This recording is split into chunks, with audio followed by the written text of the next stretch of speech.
বনি আদম শোনো, দুনিয়ায় যত মাটি আছে, পাহাড় আছে, সবগুলো পরিমাণ গুনাহ নিয়ে তুমি যদি আমার কাছে আসো, আর তোমার আমলনামায় কোনো শিরিক না থাকে, আমি আল্লাহ ওই পরিমাণ ক্ষমা নিয়ে তোমার সাথে দেখা করব।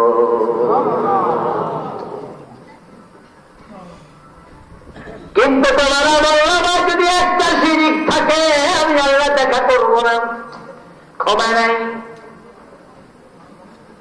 কোরআনে আল্লাহ বলছেন, ওয়া মান ইউশরিক বিল্লাহি ফাকাদ হারামাল্লাহু আলাইহিল জান্নাহ ওয়া মাওয়াহুন নার ওয়া মা লিয-যালিমিনা মিন আনসার। যারা আল্লাহর সাথে শিরক করবে, আমি আল্লাহ তাদের জন্য নিজে জান্নাত হারাম বানায়া দেই। নাউযুবিল্লাহ পড়েন।